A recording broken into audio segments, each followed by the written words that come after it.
Hello friends, इस video में हम नीट 2019 में आए हुए बायोलॉजी के क्वेश्चन सॉल्व करेंगे और इसी तरह हम 2019 से लेकर सन 2000 तक के सारे नीट के क्वेश्चन सॉल्व कर लेंगे, जिससे आपको बहुत ज़्यादा हेल्प मिलेगी। क्योंकि नीट के एग्जाम में हर साल मिनिमम 80% क्वेश्चन रिपीट होते हैं, इसलिए ये क्वेश्चन आपको करना बहुत ज़रूरी है। चलिए देख लेते हैं पहला question. Grass leaves curl inwards during very dry weather, select the most appropriate reason from the following. यानी कि घास की पत्तियां सूखे मौसम में अंदर की तरफ मुड़ जाती हैं, तो इसके लिए इसमें से सही ऑप्शन कौन सा होगा। तो पहला ऑप्शन है tylosis in vessels, closure of stomata, flaccidity of bulliform cells, या फिर shrinkage of air spaces in spongy mesophyll. तो देखिए, लीव्स में बुलिफॉर्म सेल्स पाई जाती हैं। जब ये बुलिफॉर्म सेल्स वाटर को एब्जॉर्ब करती हैं तो इनमें टर्जिडिटी डेवलप हो जाती है, जिससे ये पूरी तरह चपटी हो जाती है। बट वाटर के एब्सेंस में या पानी की कमी में वाटर लॉस को रोकने के लिए ये अपने आप को सिकोड़ लेती हैं, जिससे पत्तियां भी अंदर की तरफ ऐसे घूम जाती है। इसलिए इसका राइट आंसर होगा C, flaccidity of bulliform cells. अगला question, what triggers activation of protoxin to active toxin of Bacillus thuringiensis in bollworm. यानी कि बॉलवर्म में बेसिलस थ्रिंजनेसिस के प्रोटॉक्सिन को एक्टिव टॉक्सिन में कौन कन्वर्ट करता है। Acidic pH of stomach, body temperature, moist surface of midgut, या फिर एल्कलाइन पीएच ऑफ गट। तो इसका आंसर आप जानते हैं क्योंकि ये क्वेश्चन कई बार रिपीट हुआ है। इसका राइट आंसर है डी, एल्कलाइन पीएच ऑफ गट।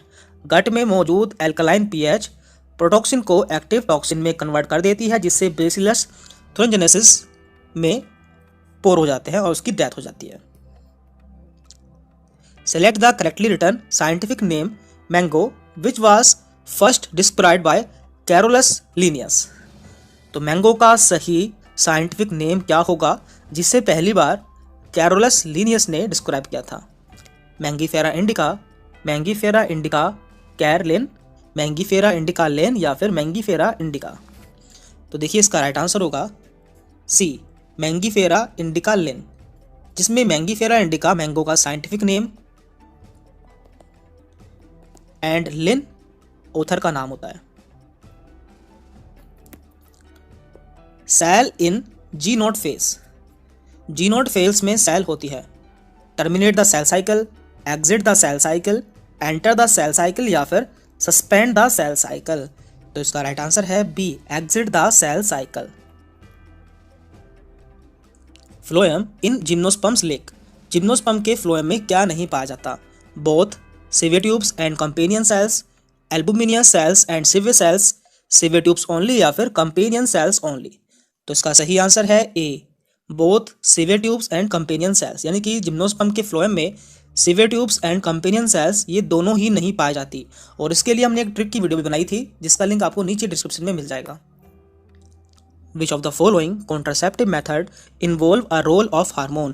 इनमें से किन कॉन्ट्रासेप्टिव मेथड्स में हार्मोन्स का रोल होता है या हार्मोन्स एक रोल प्ले करते हैं। तो इसका सही आंसर है B, lactational amenorrhoea pills and emergency contraceptives. Lactational amenorrhoea यह पार्ट्यूशन के बाद का पीरियड होता है। पार्ट्यूशन मतलब जब चाइल्ड बर्थ हो जाती है और इस समय मेंस्ट्रुअल साइकिल एब्सेंट होती है। Number 2, pills. Pills hormonal preparation होते हैं, या तो इसमें प्रोजेस्टेरॉन्स होते हैं या फिर प्रोजेस्टेरॉन एंड एस्ट्रोजन का कॉम्बिनेशन होता है। एंड इमरजेंसी कॉन्ट्रासेप्टिव्स, इसमें लीवो नोर जेस्ट्रिल होता है जो कि प्रेगनेंसी को प्रिवेंट करता है। तो ये तीनों हार्मोन्स के द्वारा ही वर्क करते हैं, यानी कि इनमें हार्मोन्स रोल प्ले करते हैं। Which of the following statement is incorrect, इनमें से कौन सा स्टेटमेंट गलत है। तो पहला स्टेटमेंट है ईस्ट है filamentous bodies with long thread like hyphae.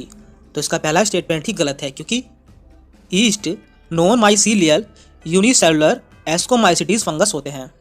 Number 2 है morels and truffles are edible delicacies. तो ये सही है। Claviceps is a source of many alkaloid and LSD, ये भी सही है। And conidia are produced exogenously and ascocarps endogenously, ये भी सही है। तो इसका पहला स्टेटमेंट गलत है।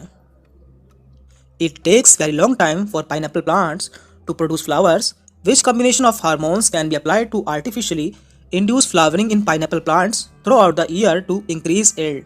यानी कि जनरली पाइनएप्पल के प्लांट्स में फ्लावर्स को प्रोड्यूस होने में काफ़ी लंबा समय लगता है, परंतु यदि हम इनके फ्लावर्स पर किसी हार्मोन का कम्बिनेशन अप्लाई कर दें तो इनका एक साल में ही काफ़ी ज़्यादा प्रोडक्शन बढ़ जाता है। तो वो हार्मोन का कम्बिनेशन कौन सा है? Cytokinin and abscisic acid, auxin and ethylene, gibberellin and cytokinin, या फिर जिब्रेलिन एंड एब्सिसिक एसिड। तो इसका सही आंसर है बी, ऑक्सिन एंड इथाइलिन। यदि इनका कॉम्बिनेशन पाइनएप्पल के प्लांट पर अप्लाई कर दिया जाए तो उनका प्रोडक्शन बढ़ जाता है। Conversion of glucose to glucose six phosphate, the first irreversible reaction of glycolysis is catalysed by. यानी कि ग्लूकोज का ग्लूकोज 6-फॉस्फेट में कन्वर्ट हो जाना ग्लाइकोलाइसिस की पहली इरिवर्सिबल रिएक्शन है, और इसे कौन कैटलाइज करता है? इसका सही आंसर है C, hexokinase and magnesium ion. Next question, consider following features. A, organ system level of organization, bilateral symmetry, true coelomates with segmentation of body. Select the correct option of animal groups which possess all the above characteristics. तो हमें देखना है कि इनके लिए इनमें से कौन सा ऑप्शन सही है। तो पहला है Annelida, Mollusca and Chordata, second है Annelida, Arthropoda and Chordata, third है Annelida, Arthropoda and Mollusca, and fourth है आर्थ्रोपोडा, मोलस्का एंड कॉर्डेटा। तो आप जानते होंगे organ system of level of organisations इनमें से एनेलिडा में पाया जाता है, जबकि बाइलेटरल सिमेट्री आर्थ्रोपोडा में पाई जाती है, and true coelomates with segmentation of body Chordata में पाई जाती है। इसलिए इसका राइट आंसर होगा B, Annelida, Arthropoda and Chordata. Which of the following muscular disorder is inherited. इनमें से कौन सा मस्कुलर डिसऑर्डर एक पीढ़ी से दूसरी पीढ़ी में ट्रांसफर हो जाता है या फिर जेनेटिक डिसऑर्डर है? बार्टोलिज्म, टिटेनी, मस्कुलर डिस्ट्रोफी, या फिर मास्थीमिया ग्रेविस। तो इसका सही आंसर है सी, मस्कुलर डिस्ट्रोफी। मस्कुलर डिस्ट्रोफी एक इनहेरिटेड मस्कुलर डिसऑर्डर है, और इसका सिम्टम है weakness and wasting of muscle, and इसमें म्यूटेड जीन एक्स क्रोमोसोम की शॉर्ट आर्म पर पाया जाता है, एंड जनरली इससे मेल अफेक्ट होते हैं। The earth summit held in Rio de Janeiro in 1992 was called. यानी कि अर्थ समिट जो कि 1992 में हुई थी रियो डे जेनेरियो में, वह किस लिए हुई थी या उसे क्या कहा जाता है? तो इसके ऑप्शंस हैं for immediate steps to discontinue use of CFC that were damaging the ozone layer, to reduce CO2 emissions and global warming, for conservation of biodiversity and sustainable utilization of its benefits, या फिर to access threat posed to native species by invasive weed species। तो इसका right answer है सी, for conservation of biodiversity and its sustainable utilization of its benefit। Which of the following can be used as biocontrol agent in treatment of plant disease? इनमें से किसे plant disease को ठीक करने के लिए बायो कंट्रोल एजेंट के रूप में यूज़ किया जा सकता है? लैक्टोबैसिलस, ट्राइकोडर्मा, क्लोरेला, या फिर एनाबिना। तो इसका राइट आंसर है B, Trichoderma. Extraction of second polar body from egg occurs. यानी कि सेकंड पोलर बॉडी एग से बाहर कब निकलती है? इसका सही आंसर है B, after entry of sperm but before fertilisation. Xylem translocates. Xylem किसे ट्रांसलोकेट करता है या फिर किसके परिवहन में मदद करता है? Water, mineral salt, some organic nitrogen and hormones, water only, water and mineral salts only, या फिर water, mineral salts and some organic nitrogen only. इसका सही आंसर है A, water, mineral salts and some organic nitrogen and hormones को xylem translocate करता है। The concept of ओमिसेलुला ई सेलुला regarding cell division was proposed by. तो सेल डिवीजन के लिए ओमिसेलुला ई सेलुला कंसेप्ट किसने प्रपोज किया था? अरिस्टोटल, रुडोल्फ विर्चो, थियोडोर स्वान, या फिर सिल्डन। तो इसका राइट आंसर है बी, रुडोल्फ विर्चो ने 1855 में। विच of the following glucose transporters is insulin dependent? इनमें से कौन सा ग्लूकोज ट्रांसपोर्टर इंसुलिन डिपेंडेंट है? GLUT4, GLUT1, GLUT2 या फिर GLUT3? तो देखिए इसकी फुल फॉर्म होती है ग्लूकोज ट्रांसपोर्ट प्रोटीन चैनल।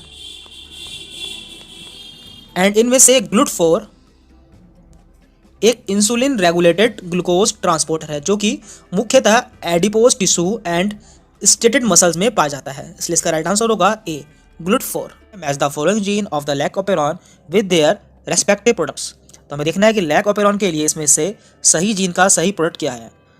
तो पहला ऑप्शन है आई जीन, इसे हम मैच करेंगे थर्ड ऑप्शन से यानी कि रिप्रेसर से। सेकंड है जेड जीन, इससे हम मैच करेंगे फर्स्ट ऑप्शन से यानी कि बीटा ग्लैक्टोसिडेज से। थर्ड ऑप्शन है ए जीन, इसे हम मैच करेंगे फोर्थ ऑप्शन से यानी कि ट्रांसासिटिलेज। एंड डी ऑप्शन है वाई जीन, इसे हम मैच करेंगे सेकंड ऑप्शन से यानी कि परमिएज। तो इसका सही आंसर होगा डी, ए का थर्ड, बी का फर्स्ट, सी का फोर्थ एंड डी का second. Next question, respiratory quotient RQ value of ट्रिपालमेटिनेज।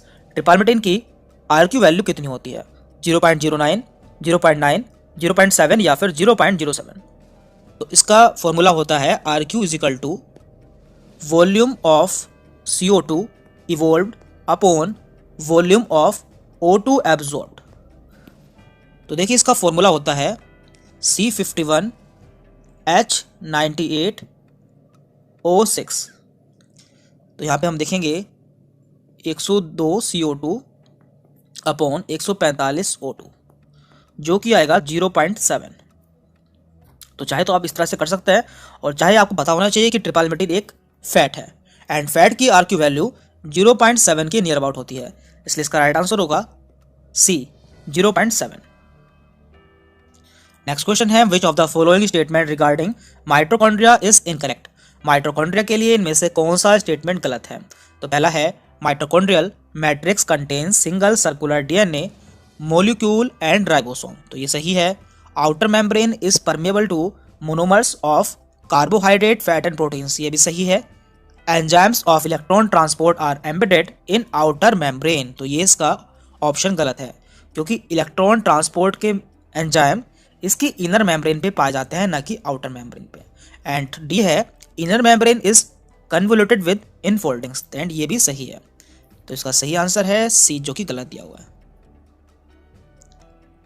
The shorter and longer arms of sub metacentric chromosome are refer to as. Sub metacentric chromosome की shorter and longer arms को क्या कहते हैं? इसका सही answer है C, p arm shorter arm को and q arm longer arm को कहते हैं। Purines found both in DNA and RNA are. Purines जो कि DNA एंड RNA दोनों में पाई जाती है वो कौन है? Cytosine and thymine, adenine and thymine, adenine and guanine या फिर ग्वानिन एंड साइटोसिन? तो इसका राइट आंसर है सी, एडेनिन एंड ग्वानिन जो कि DNA एंड RNA दोनों में पाई जाती हैं। Which of the following method is the suitable for disposal of nuclear waste. Nuclear waste को डिस्पोज करने के लिए इसमें से कौन सा मेथड सही रहता है? पहला ऑप्शन है bury the waste within rock deep below earth surface, shoot the waste into space, bury the waste under Antarctic ice cover, dump the waste within rock under ocean. इसका right answer है A, bury the waste within rock deep below earth surface. The ciliated epithelial cells are required to move particles or mucus in a specific direction. In humans, these cells are mainly present in, यानी कि ciliated epithelial cells ऐसे स्थान पर पाई जाती है जहां पर mucus को एक पर्टिकुलर डायरेक्शन में मूव करने की जरूरत पड़ती है। और ह्यूमन में ये मेनली कहाँ पाई जाती है? Bronchioles and Fallopian tube, bile duct and bronchioles, Fallopian tube and pancreatic duct या फिर Eustachian tube and salivary gland. इसका राइट आंसर है A, bronchioles and Fallopian tube में सीलेटेड एपिथेलियम पाई जाती है जिनमें कि सीलिया पाए जाते हैं और ये सीलिया म्यूकस के मूवमेंट में हेल्प करते हैं। Variation cause by mutation as propose by Hugo de Vries are. Variations mutations cause करते हैं और इसे ह्यूगो डी वेरिस ने किस तरह से प्रपोज किया था? Small and directionless, random and directional, random and directionless या फिर स्मॉल एंड डायरेक्शनल। तो देखिए ह्यूगो डी वेरिस ने 1901 में इवोल्यूशन की थ्योरी दी थी जिसे थ्योरी ऑफ म्यूटेशन कहते हैं। उनका मानना था कि म्यूटेशन से ही इवोल्यूशन होता है and mutation random and directionless होते हैं। इसलिए इसका राइट आंसर होगा C, random and directionless. How does steroid hormones influence the cellular activities? Steroid hormones cellular activities को किस तरह प्रभावित करते हैं?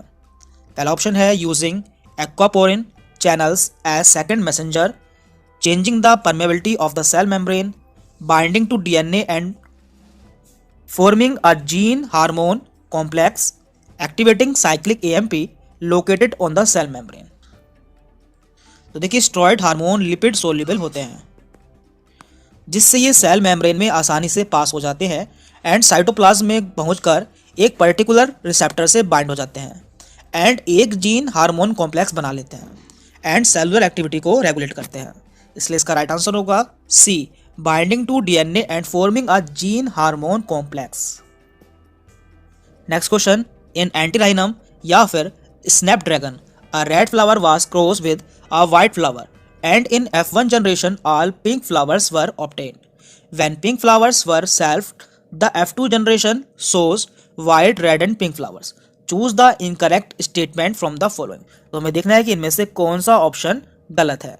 तो पहला है law of segregation does not apply in this experiment. This experiment does not follow the principle of dominance.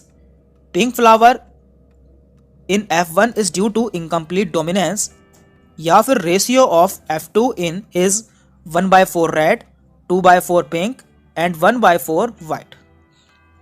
तो देखिए इसका राइट आंसर होगा A, law of segregation does not apply in this experiment, जबकि इस एक्सपेरिमेंट में law of segregation apply होगा क्योंकि F1 generation में प्राप्त हुए पिंक फ्लावर में जब सेल्फ क्रॉस कराते हैं तो F2 जनरेशन में red and white flowers obtained होते हैं। मतलब यहाँ पर गैमेट की मिक्सिंग नहीं हुई है, इसलिए यहाँ पर लॉ ऑफ सेग्रीगेशन फॉलो होगा। Placentation in which ovules develop on the inner wall of the ovary और इन पेरिफेरल पार्ट, यानी कि ऐसा प्लेसेंटेशन जिसमें ओव्यूल्स ओवरी के इनर वॉल पर या फिर पेरिफेरल पार्ट पर डेवलप होती है उसे क्या कहते हैं? फ्री सेंट्रल, बेसल, एक्साइल या फिर पैराइटल। इसका राइट आंसर है डी, पैराइटल। एंड ये कंपाउंड और सिन कार्पस ओवरी में देखने को मिलता है। Select the correct group of bio control agents. तो हमें देखना है कि इनमें से किस ऑप्शन में सभी बायो कंट्रोल एजेंट्स हैं। इसका राइट आंसर है C, Trichoderma, baculovirus, Bacillus thuringiensis. ये सभी बायो कंट्रोल एजेंट्स हैं। The correct sequence of phases of cell cycle is. Cell cycle की फेजेस का सही सीक्वेंस किस ऑप्शन में दिखाया गया है? इसका राइट आंसर है ए, G1 S G2 M। Which part of the brain is responsible for thermoregulation. Brain का कौन सा पार्ट थर्मोरेगुलेशन के लिए जिम्मेदार होता है? मेडुला ओब्लंगाटा, सेरेब्रम, हाइपोथैलेमस या फिर कॉर्पस कैलोसम। इसका राइट आंसर है सी, हाइपोथैलेमस। यह हमारे बॉडी टेम्परेचर को 37 डिग्री मेंटेन रखता है, इसलिए यह थर्मोरेगुलेशन के लिए रेस्पॉन्सिबल होता है। Which one of the following is not a method of in situ conservation of biodiversity? In situ conservation के लिए इसमें से कौन सा मेथड नहीं है? Sacred grove, biosphere reserve, wildlife sanctuary या फिर बोटनिकल गार्डन्स। तो देखिए इन सिटू का मतलब होता है कि किसी एनिमल या किसी प्लांट को उसके नेचुरल हैबिटेट में ही कंजर्व रखना। तो इसका राइट आंसर होगा डी, बोटनिकल गार्डन, जो कि एक एक्स सीटू कंजर्वेशन है, ना कि इन सीटू कंजर्वेशन। बाकी sacred grove, biosphere reserve and wildlife sanctuary ये तीनों ही in situ conservation of biodiversity है। Which of the following pair of gases is mainly responsible for greenhouse effect. तो इनमें से ऐसी कौन सी गैसेस हैं जो कि ग्रीन हाउस इफेक्ट के लिए जिम्मेदार होती हैं? Carbon dioxide and methane, ozone and ammonia, oxygen and nitrogen या फिर नाइट्रोजन एंड सल्फर डाइऑक्साइड। इसका सही आंसर है ए, कार्बन डाइऑक्साइड एंड मीथेन। ये गैसें ग्रीन हाउस इफेक्ट के लिए जिम्मेदार होती हैं। इसके अलावा CFC एंड N2, ये गैसेस भी ग्रीन हाउस इफेक्ट के लिए जिम्मेदार होती है। Persistent nucellus in the seed is known as tegmen, chalaza, perisperm या फिर हाइलम। इसका राइट आंसर है सी, पेरिस्पम। एंड इसके एग्जाम्पल है black pepper, coffee, castor and Nymphaea. Match the column first with column second. तो यहाँ पे हमें कॉलम फर्स्ट को कॉलम सेकंड से मैच करना है। तो यहाँ पे हमें ECG के कुछ पार्ट दिए हुए हैं। तो पहले हम समझ लेते हैं कि ECG होता क्या है। तो हम ECG का एक ग्राफ ड्रॉ कर लेते हैं जो कि कुछ इस तरह से होता है। और इसे याद करने के लिए हमने आपको एक ट्रिक भी बताया था जिसे हम दोबारा यहाँ पे एक्सप्लेन कर देता है। तो देखिए यहाँ पे कुछ पॉइंट्स होते हैं, जैसे कि यहाँ पे स्टार्टिंग में होता है P, देन Q, यहाँ पे R, यहाँ पे S एंड यहाँ पे T। तो इसमें हमें 3 चीज़ें याद करनी पड़ती है। सबसे पहले यहाँ पे होता है स्टार्टिंग में P पॉइंट पे डीपोलराइजेशन ऑफ एट्रिया। इसके बाद QRS पॉइंट पे depolarisation of ventricle and T point पे होता है रीपोलराइजेशन ऑफ वेंट्रिकल्स। तो हमने आपको बताया था ट्रिक, दे दो रेस्ट, दे दो रेस्ट। तो दे 4 है डीपोलराइजेशन ऑफ एट्रिया या फिर एक्साइटेशन ऑफ एट्रिया। तो D4 डीपोलराइजेशन और E4 एक्साइटेशन, इससे आपको याद रहेगा। इसके बाद है 2, तो 2-4 है डीपोलराइजेशन ऑफ वेंट्रिकल्स। तो देखिए यहाँ पे एक V शेप का ये बना हुआ है, तो आपको याद रहेगा कि यहाँ पे वेंट्रिकल्स का V4 वेंट्रिकल्स का ही डीपोलराइजेशन होता है। एंड लास्ट में है रेस्ट, तो R4 रीपोलराइजेशन ऑफ वेंट्रिकल्स। तो इस तरह से आपको ये तीनों पॉइंट याद रहेंगे। तो हम देख लेते हैं इनके ऑप्शन। तो पहला दिया है P वेव, तो P वेव को हम मैच करेंगे इसके 4th ऑप्शन से, यानी कि डीपोलराइजेशन ऑफ एट्रिया। इसके बाद है QRS कॉम्प्लेक्स, तो इसे हम मैच करेंगे फर्स्ट ऑप्शन से, यानी कि डीपोलराइजेशन ऑफ वेंट्रिकल्स, क्योंकि QRS पे वेंट्रिकल्स का डीपोलराइजेशन होता है और ये V शेप होता है, तो आपको याद रहेगा कि यहाँ वेंट्रिकल्स का डीपोलराइजेशन होता है। इसके बाद है T वेव, तो T वेव पे क्या होता है, repolarisation of ventricles. And last है D, reduction in the size of T wave. यदि T वेव का साइज कम हो जाए तो हम इसे कोरोनरी इस्चीमिया मानते हैं। Following statement describe the characteristic of the enzyme restriction endonuclease, identify the incorrect statement. तो हमें यहाँ पे रेस्ट्रिक्शन एंडोन्यूक्लियस के लिए कुछ स्टेटमेंट दिए हुए हैं, हमें देखना है कि इनमें से कौन सा स्टेटमेंट गलत है। तो पहला स्टेटमेंट है the enzyme recognise as a specific palindromic nucleotide sequence in the DNA, जो कि सही है। सेकेंड है the enzyme cut DNA molecule at identified position within the DNA, ये भी सही है। थर्ड है the enzyme bind DNA at specific site and cut only one of the 2 strand, जो कि गलत दिया हुआ है। एंड फोर्थ है the enzyme cut the sugar phosphate backbone eight specific site on each strand, ये भी सही है। तो इसका राइट आंसर है सी, जो कि गलत दिया है। Match column first with column second, यानी कि यहाँ पे हमें कॉलम फर्स्ट को कॉलम सेकंड से मैच करना है। पहला ऑप्शन है सेप्रोफाइट, इसे हम मैच करेंगे सेकंड ऑप्शन से, यानी कि decomposition of dead organic materials, यानी कि सेप्रोफाइट डेड ऑर्गेनिक मटेरियल्स का डिकम्पोजिशन कर देते हैं। इसके बाद है पैरासाइट, इसे हम मैच करेंगे थर्ड ऑप्शन से, लिविंग ऑन लिविंग प्लांट्स और एनिमल्स, यानी कि ये लिविंग प्लांट्स और एनिमल्स पर रहते हैं। इसके बाद है लाइकेंस, इसे हम मैच करेंगे फोर्थ ऑप्शन से, symbiotic association of algae and fungi, यानी कि लाइकेंस एल्गी और फंजाई का सिम्बायोटिक एसोसिएशन होते हैं। एंड लास्ट है माइकोराइजा, इसे हम मैच करेंगे फर्स्ट ऑप्शन से, यानी कि symbiotic association of fungi and plant roots. Mycorrhiza बड़े पेड़ों और फंजाई के बीच का सिम्बायोटिक एसोसिएशन होते हैं, इसलिए इसका राइट आंसर होगा ए का सेकेंड, बी का थर्ड, सी का फोर्थ एंड डी का फर्स्ट।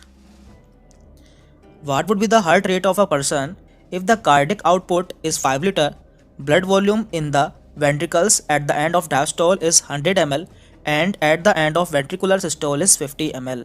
तो यहाँ पे हमें कुछ वैल्यू दी है और हमसे किसी आदमी का हार्ट रेट पूछा गया है, तो हम इसे सॉल्व कर लेते हैं। इसे सॉल्व करने के लिए हमें पहले इस पर्सन की स्ट्रोक वॉल्यूम निकालनी होगी। स्ट्रोक वॉल्यूम, इसका फॉर्मूला होता है and diastolic volume minus and systolic volume, यानी कि 100 माइनस 50 यानी कि 50। तो हमने इसकी स्ट्रोक वॉल्यूम निकाल ली है जो कि है 50। अब हम देखते हैं इसका कार्डिक आउटपुट।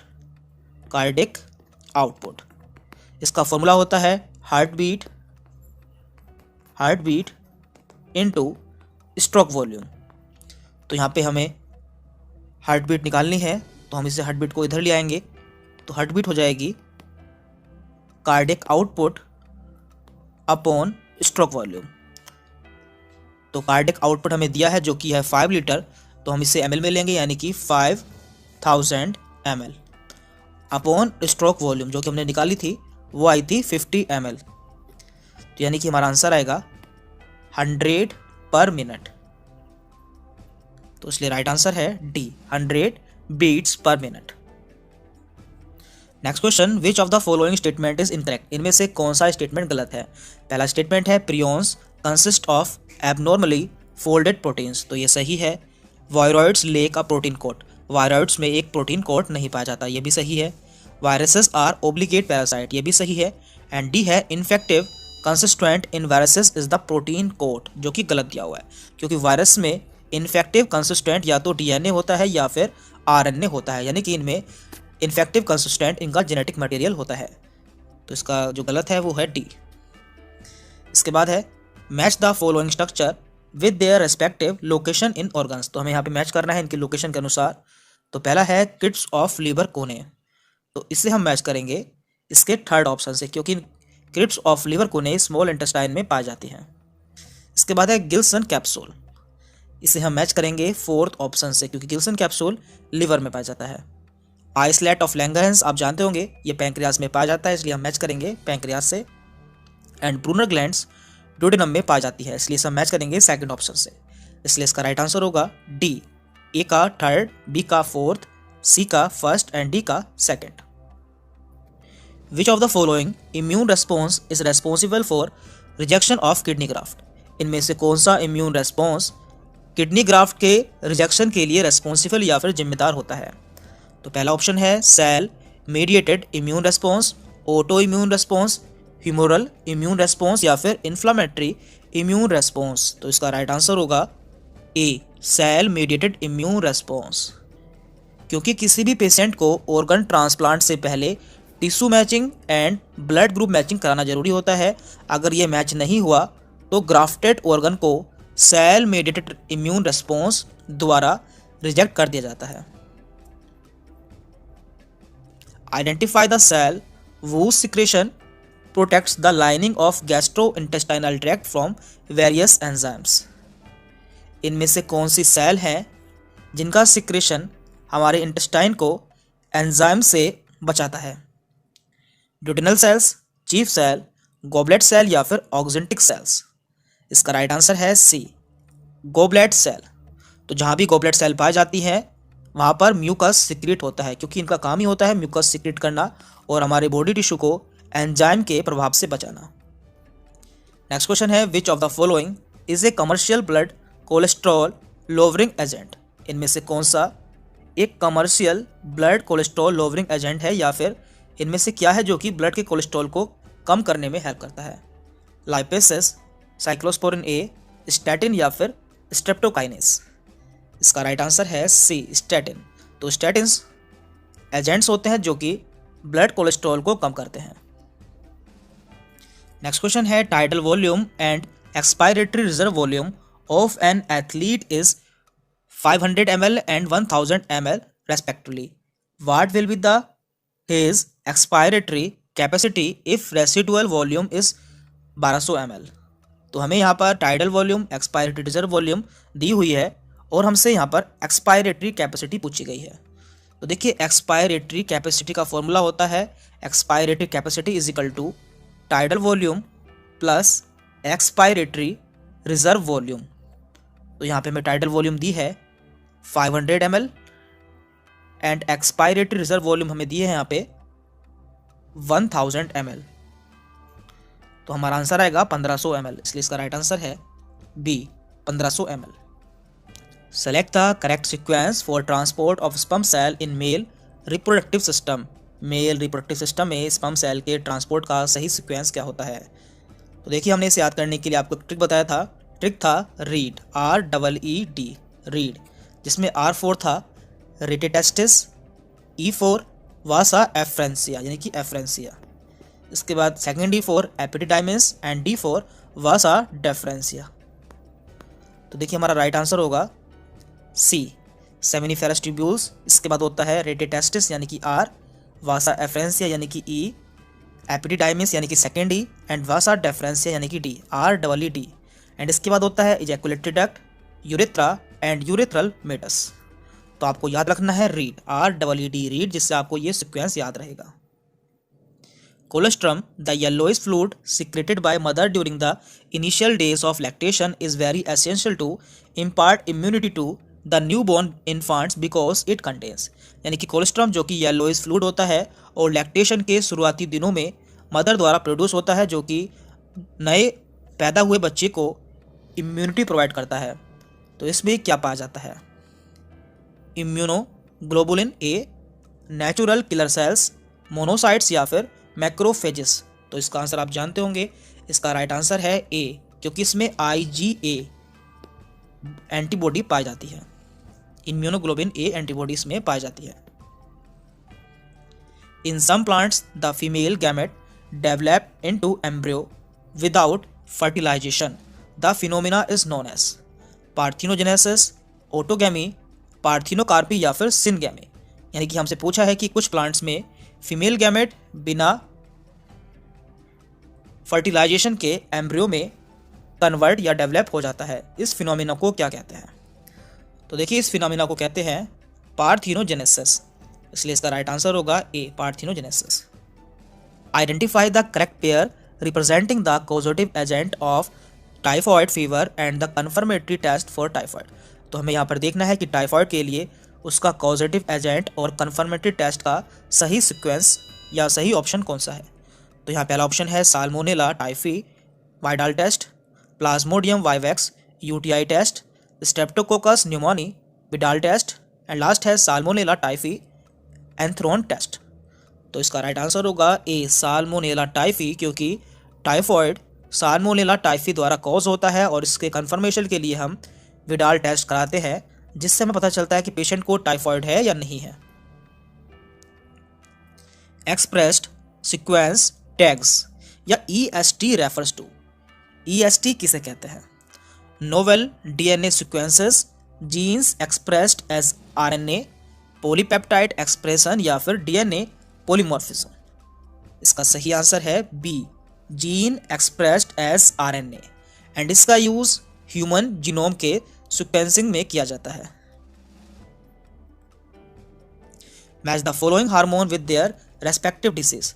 तो हमें यहाँ पर हार्मोन को उसकी बीमारी से मैच करना है। तो यहाँ पे पहला ऑप्शन है इंसुलिन, तो इससे हम मैच करेंगे फिफ्थ ऑप्शन से, क्योंकि इंसुलिन की कमी से डायबिटीज मेलाइटस हो जाती है। इसके बाद है बी, थायरोक्सिन, इसे हम मैच करेंगे फोर्थ ऑप्शन से, क्योंकि थायरोक्सिन के ज़्यादा सिक्रेशन के कारण या फिर हाइपर सिक्रेशन के कारण गोइटर हो जाता है। इसके बाद है कोर्टिकॉइड्स, कोर्टिकॉइड्स को हम मैच करेंगे फर्स्ट ऑप्शन से, क्योंकि कोर्टिसोल हार्मोन के कम सिक्रेशन के कारण एडिशन डिसीज हो जाती है। एंड लास्ट है ग्रोथ हार्मोन, जिससे हम मैच करेंगे थर्ड ऑप्शन से, क्योंकि ग्रोथ हार्मोन के ज़्यादा सिक्रेशन के कारण जो कि पिट्यूटरी ग्लैंड से स्टिमुलेट होता है, एक्रोमेगेली हो जाती है। तो इसका राइट आंसर होगा डी, ए का फिफ्थ, बी का फोर्थ, सी का फर्स्ट एंड डी का third. Which of the following factor is responsible for the formation of concentrated urine. इनमें से कौन सा फैक्टर रेस्पॉन्सिबल है कंसनट्रेटेड यूरिन के फॉर्मेशन के लिए। पहला ऑप्शन है hydrostatic pressure during glomerular filtration, low levels of anti diuretic hormone, maintaining hyperosmolarity towards the medullary interstitium in the kidneys, secretion of erythropoietin by juxtaglomerular complex। इसका right answer है C, maintaining hyper osmolarity towards the medullary interstitium in the kidneys, क्योंकि इसमें counter current mechanism work करता है जो कि urine को मोर concentrated बना देता है। Select the hormone releasing intra uterine devices. तो हमें देखना है कि इनमें से कौन सी हार्मोन रिलीज करने वाली इंट्रा यूट्राइन डिवाइसेस है। तो यहाँ पे दिया है हमें lippes loop, multiloaded 375 volts, LNG20, multiloaded 375, progestasert, और डी ऑप्शन है प्रोजेस्ट्रॉट एंड LNG20। तो इसका राइट आंसर होगा डी, प्रोजेस्ट्रॉट एंड LNG20। ये दोनों ही hormone releasing intra uterine devices हैं। नेक्स्ट क्वेश्चन है match the following organism with respective characteristic. तो हमें देखना है कि इनमें से किस ऑर्गेनिज्म का कैरेक्टर कौन से ऑप्शन से मैच करता है। तो पहला है यहाँ पे पाइला, तो इसे हम मैच करेंगे थर्ड ऑप्शन से, रेडुला, क्योंकि पाइला में रेडुला पाया जाता है जो कि कटिंग और ग्रैप्सिंग में इसकी हेल्प करता है।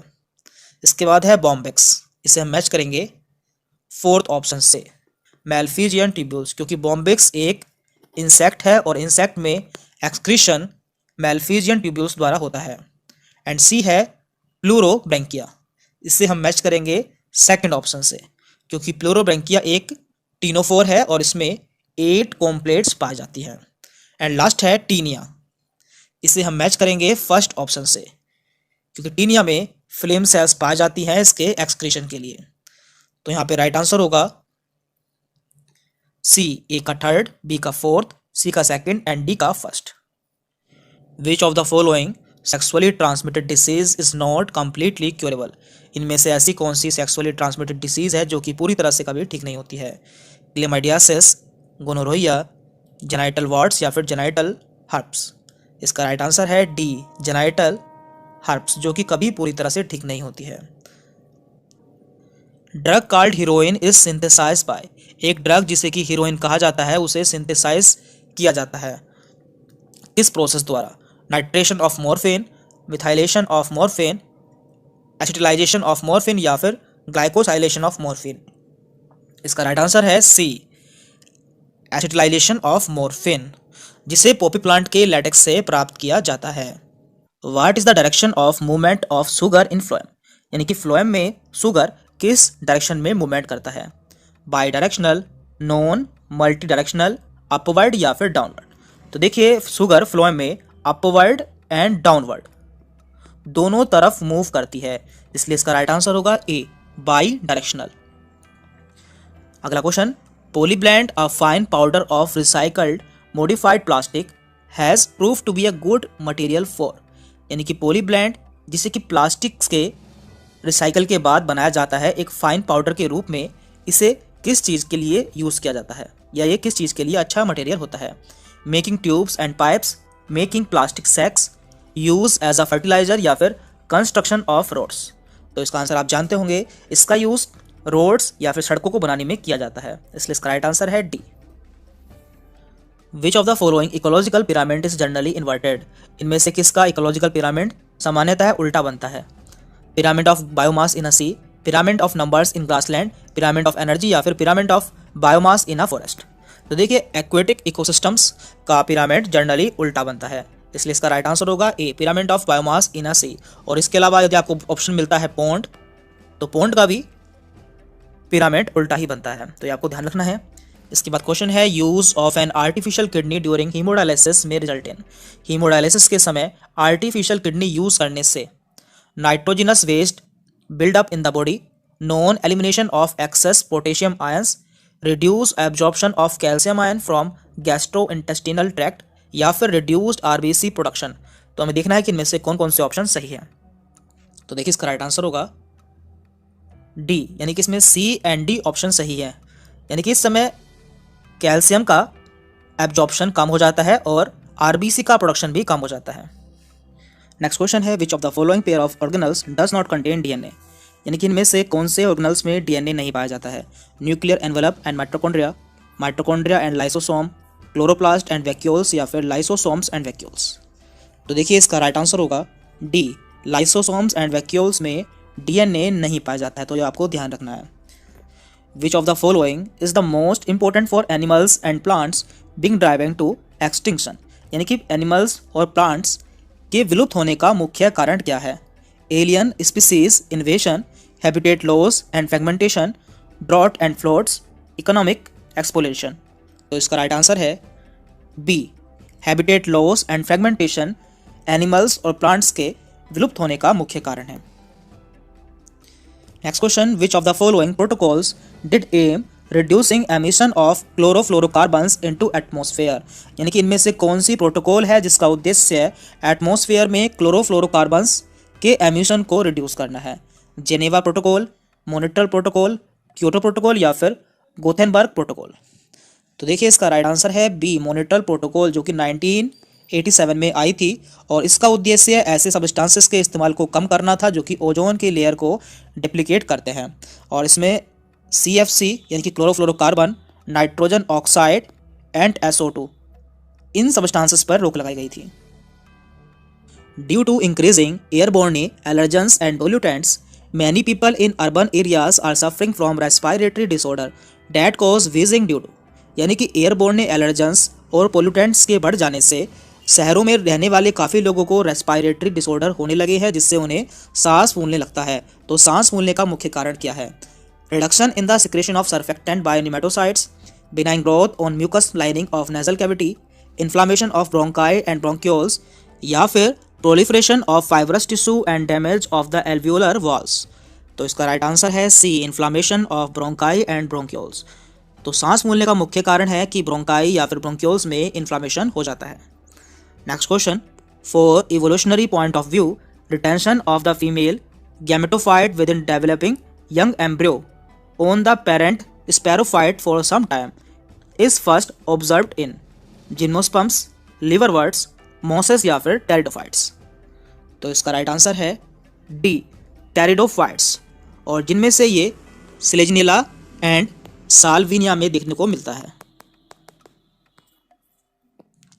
What is the genetic disorder in which an individual has an overall masculine development, gynecomastia and is sterile, यानी कि एक जेनेटिक डिसऑर्डर जिसमें किसी इंडिविजुअल के मैस्कुलाइन डेवलपमेंट हो जाता है, गायनोकोमेस्टिया हो जाती है एंड वह स्ट्राइल हो जाता है। तो ये किस सिंड्रोम में देखने को मिलता है? Down syndrome, Turner syndrome, Klinefelter syndrome या फिर एडवर्ड सिंड्रोम। तो इसका राइट आंसर है सी, क्लाइनफेल्टर सिंड्रोम, जिसमें कि क्रोमोसोम 47 हो जाते हैं और इसका फॉर्मूला होता है 44 + XXY, और इस सिंड्रोम में ये सभी कैरेक्टर्स डेवलप हो जाते हैं। Which of the following feature of genetic code does allow bacteria to produce human insulin by recombinant DNA technology?